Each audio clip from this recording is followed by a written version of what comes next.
Welcome to episode number 11 of the Q&A show. We got a good one today. Some might even call it controversial.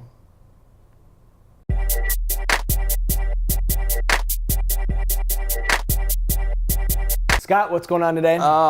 It's hot and it's getting hotter. It's getting hotter. Yeah, it's. I gotta get out of here. It is you. It is me. It is Chris Price in Always. the house. Chi Rice in the house. CP, Chris. Taking notes, running some minute logs, and making sure we're doing exactly what we need to be doing. Did you get that? Did you take that down? Got it. Okay. Perfect. He's taking notes.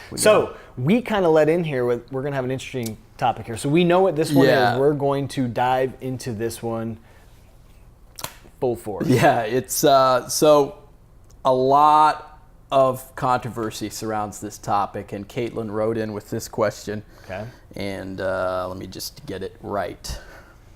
She says, should I go gluten-free? Should that's I how she go asked the question. gluten-free? Yeah. How do we even start answering this question? I know a little bit about how you feel about this. So, no, I mean, it's a very interesting topic, very trendy. Yeah.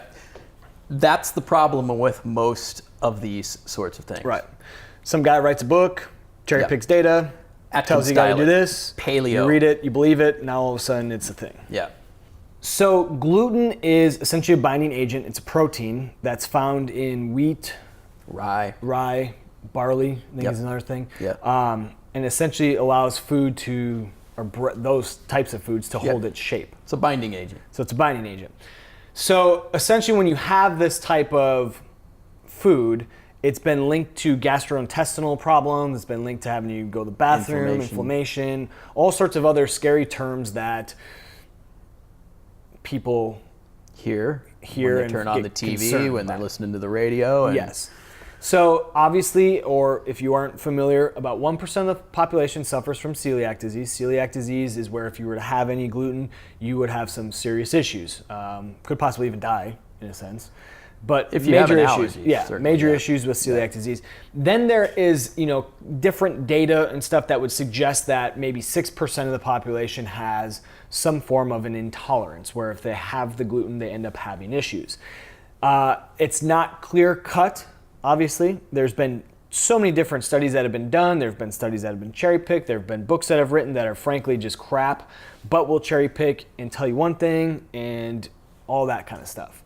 So it becomes a very murky and confusing topic. Yeah. So with that said, what do you do? What do you do? Now, first things first, can you lose weight going gluten-free? Absolutely. You could, simply because you've pulled out some of the crappier foods that you would used to eat. You reduced your caloric intake more times than not. Then you're not going to replace that, so you're going to be in a deficit. You have the potential to lose weight. Would going gluten-free and then pounding a bunch of gluten-free cookies and all sorts of other stuff allow you to lose weight? Probably not necessarily. So just because you go gluten-free doesn't mean that you're technically healthier than if you weren't gluten-free. Right. Yeah, it's just like there are so many vegan foods on the market that are candy. Right. You know what I mean? And essentially, like in a box. It doesn't make it better for you. Right. You know what I mean? Right. But we have this mindset that it does. Like it triggers, and that is perpetuated by media. So what happens is average lady comes into gym, read a magazine that said Sally Joe lost 30 pounds because she went gluten-free. Average Jane ends up trying to go gluten-free, doesn't seem to lose the weight, doesn't know what's going on, but is concerned about all these other health issues and these big words that she hears, that she avoids perfectly fine foods that contain gluten, yet she thinks that's healthier. And that's the problem I have with it, is when the media starts to spin it for marketing value. Sure. And it's done all the time. All the time. Yeah. Well, that's some of these, we mentioned it already, some of the books that some guys have written. Oh, yeah. I mean, they strictly cherry pick data to fit their agenda. John Smith loses 37 pounds on my plan, and they have all these different clients that have done it. Well, when in reality, there's a lot of other factors that gone into why John lost 37 They're pounds. not 100% scientific. Right, always, not at all. These studies. Oh, he cut out gluten. We forgot to mention that he actually worked out 6 days a week and burned an extra 3,000 calories and ended up, 3,000 calories a week and ended up, not eating nearly as much and had more vegetables. Believe it or not, he lost weight. Yeah, go figure. Right. So this is a really more or less complicated subject because there are people that do need to go gluten-free. It can be an issue. So we're not trying to downplay that someone should not go gluten-free. It's the reason why you would go gluten-free that needs to be clear. If you want to go gluten-free because you think that you feel better, then have at it. But just understand that that doesn't necessarily mean what you are doing is the answer or the healthiest thing. Maybe for you it is, but you got to have that full wraparound idea of why it is that you're doing it. And by all means, see a doctor and get and do the test. Some of those doctors will just tell you that you need to go gluten-free.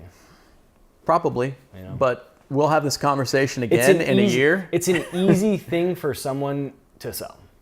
Yeah, very easy. But again, we'll have this conversation maybe in 2 years, right. And I bet you the playing field has changed.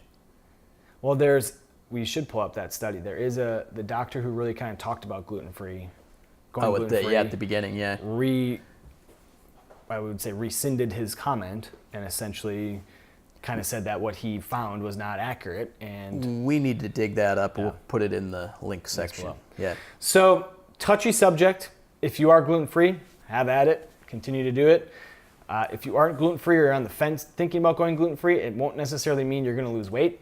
You could possibly feel better because you're probably eliminating foods that you probably don't need to be eating.